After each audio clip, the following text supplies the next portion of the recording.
So, as everyone has demanded, friends, family, strangers in the street, Operation Red Veil, the sort of unboxing review, revoxing, unreviewing, I don't know. Anyway, this is it. This, it's a don't be fooled by my massive hands. It is actually quite a big box. It's a lot of stuff for the amount of money it costs. I think £60 is massively reasonable. It's inefficient if you only want to get one of the forces, but to get two forces for that amount of cash is cheap. As a sort of comparison, one of the starter sets costs typically 30 quid, so in the two starter sets you've made your money back, and on top of that you get an extra model each and the limited edition figure, and then everything else that comes with it. So it's a good value for money item, and I like the eulogising and I like the hack slam, so that's what I went for. Note on the cover art, it's sort of evocative of that sort of anime style that is running throughout the whole of Infinity. Like the style of play is really sort of like rat-a-tat-tat. You can see those sort of like cell-shaded explosions kicking off every time you open fire with combi rifles and HMGs, and in your mind's eye. The game really captures all of that very well. I think the pictures here are, it sort of is all very over the top, big cell-shaded style, blocky colour characters and things. It doesn't make much sense as an image because there's about 3-4 inches between the protagonists, but it's pretty. It's got the colours in it. It's Operation Red Veil, and it's a red skew to it. It's polished. It's nice. It's neat. Wraparound art on the banner as well, inside the box, picking up everything else. Everything else is actually in the box, and in keeping with the rest of my stuff, I've already played with, been into this, done a lot with it. So the rulebook, it's Spanish on one side and then American English on the other side. American Great British? I don't know. Who knows what that's about at the moment. There's a nice split to it there. You've got the eulogising and then the sort of the hack slam. It's neat. It's tokens. The quality of it's pretty good. There's a reasonable amount of fluff in it. Not a huge amount, but enough to sort of make sense and to give it a purpose. I really like the art in it. It's really nice. You don't spend hours looking at it, but it's evocative. It's cool. A lot of different styles, but it's still, looks like part of the same world. Nice. Pictures of guns. Who likes pictures of guns? I do. Fully coloured pictures of guns. It's exciting. Tiger soldiers. I love these guys. Every unit, I don't know if you know Infinity, but every unit has got it's a whole toolbox game. It's like Malifaux, but everything's designed to kill things better, whereas Malifaux, everything's a little bit, it's not quite the same focus. And it's slightly sort of doesn't hinge around your masters and stuff like that in the same way. Everybody is pretty brutal. Even the chaff, if you get in the way of some of the sort of the nonsense Zanshi troops and things like that, they will still mess you up, doesn't matter how hard you are. Probably not as much, but you wouldn't want to risk it, not without a fallback plan. It's all about manoeuvring properly. Lots of pictures and background on the other stuff that's not in this box. Just flicking through it, and then the custom catalogue. There's even a little painting guide here, which is pretty basic. I mean, if you're buying Infinity, you've probably bought and painted something else before. It's not really a gateway drug, but it's neat enough. And I'd say about the Infinity models that you can go nuts with them. The level of detail, the cast on them is absolutely phenomenal. They are the nicest miniatures that I own. Malifaux is brilliant. It's plastic. I much prefer metal. Painting, holding, gluing together. The fit on these is phenomenal. You never have to wonder which angle anything needs to go because it just fits in. You don't need to green stuff it afterwards. As you can see, like this is a Hsien. I've been using him, so I just stuck him on a base, on his little slotter base tab, and had out with him. He's a boss. He's got a heavy machine gun. He's not too shaky in hand-to-hand combat. He's well armoured. Couple of wounds. He is tough. His equivalent in the box is this fella, whose name I can't immediately recall. Or his unit's like an Alpha Seed or something like that. Hang on, I will find it because, you know, it's the kind of thing people write and complain about, right? Yeah, Alpha Seed, I got it right. I should have just carried on. He is hardcore cool. Yeah, there we go. And then, you know, the rest of the models, which I've stuck together, but I've not really painted or done anything with. But they all come in little baggies. It's dead easy to work out what goes on where.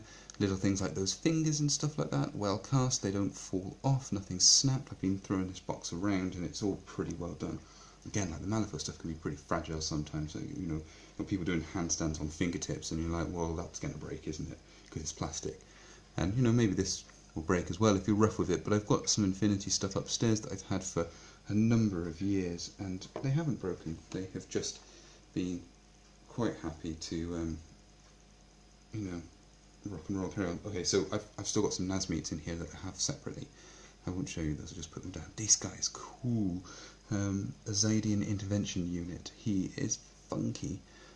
Just the posing on them stuff is so dynamic, and the painting, you can go nuts.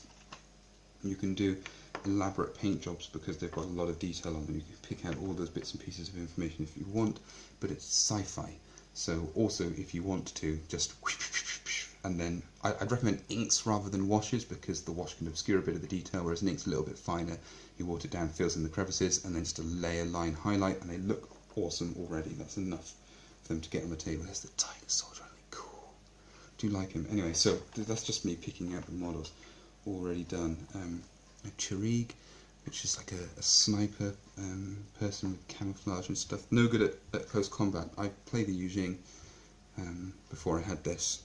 I started on version 2. Version 3 is so much slicker. The rules just much neater. It's still really complicated and there's still loads of depth to it, but if you know your army really well, you can just be surprised pleasantly by everybody else's horrible tricks and, you know what you need to do with your guys, and, you know, every day's a learning day, right?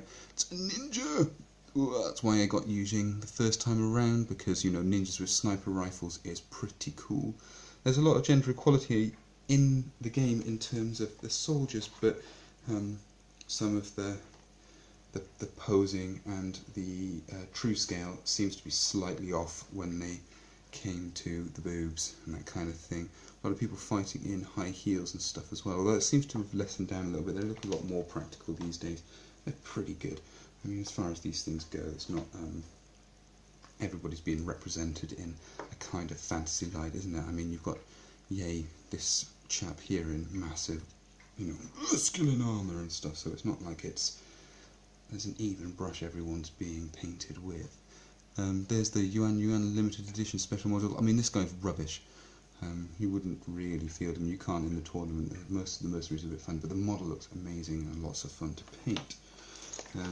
This is how they come. They're all in their little individual baggies.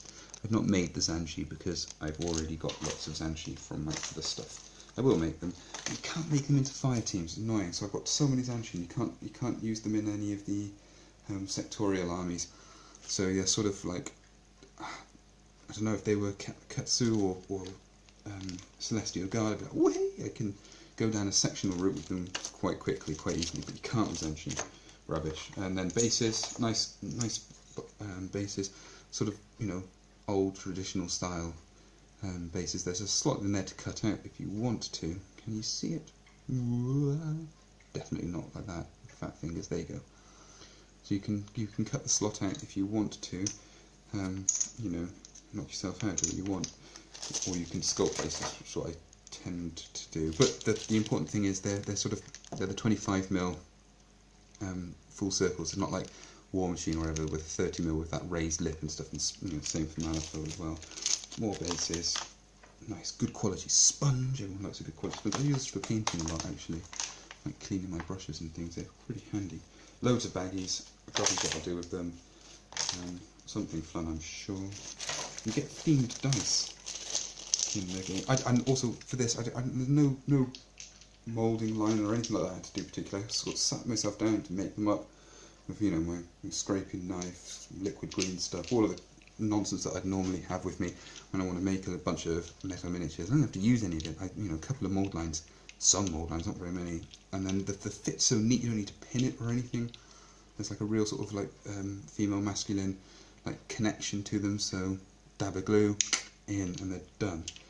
These dice, with the 1 is the symbol, rather than like the 20 or anything. Like a lot of dice, that's important to know, so I'll point it out. It's a Hack Islam one. It's not green, it's cream, but it's got a Hack Islam symbol on it, and that's eulogising, which is orange.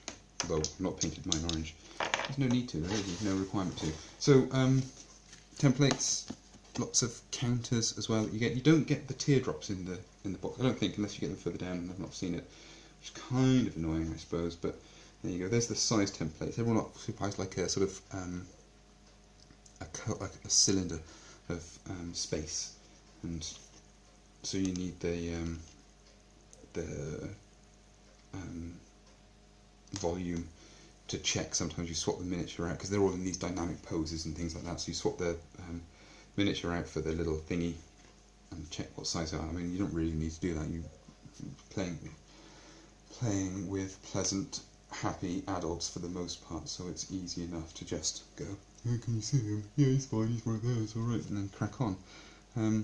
Little range with centimetres and inches, because it's European, so a lot of the stuff sometimes is in centimetres, so you can swap between it. It's quite handy. Like there's like a really nice supported army list builder and stuff like that that you've got online, and you can swap between inches and centimetres on that. But because it is European, there's centimetres is the default. You've got your orders, which is just a sheet for the starter sets, lieutenant orders, wounds, regular, unconscious, 1-1, TO camo, 1-2. Because you write everything down. Like, one of the neat things about Infinity is, if you don't know it, is that you have a published list and a secret list. So you write your army up, and then there's a series of stuff on that deploys at the start, and it's obvious, and everyone knows exactly what you've got. And so you show them that list, but you've got a second secret list, which is where the bulk of all your tricks are. Like, I play with a lot of ninjas because, why wouldn't you? Ninja's brilliant. And so I quite like having a secret list that is larger than my published list. Right, so this, I haven't opened this yet. It's almost certainly all there. It's quite neat. I've no need to. I've got lots of secret. This is lush that it's there, like that, and it's nice themed scenery, and it does look funky. But I've got a lot of scenery. I've got a table and board and stuff to get on with. So I played with the models, and I played with my other models, obviously, but I haven't opened this yet, because I haven't had much need to. So this is a genuine unboxing bit. Let's have a look. Okay, so what is that, like 1-2 mil card? It's not a thick card for the buildings. I wasn't really expecting it to be. Which bits are these? These are just sort of blocky buildings. If you see something suspicious, report it to the Imperial Service. That's funky. It's really, really characterful bits and pieces. Like if you were so inclined and you wanted big, heavy buildings made out of a higher density card, and you didn't want to back these, I don't know, for some reason, that would be weird. Why wouldn't you just do that?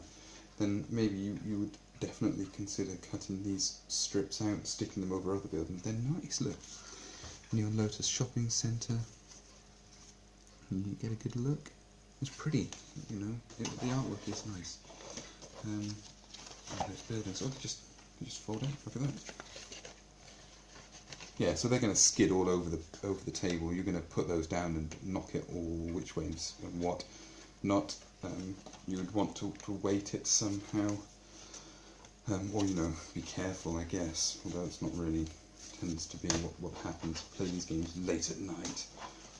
And I'm tired and could do with anchoring this stuff. It's really cool. Domaro Butai. They're really fun. All of the stuff is fun, but the Domaro Butais are particularly fun because they've got like a frenzy rule, so that once they've drawn blood, they become impetuous.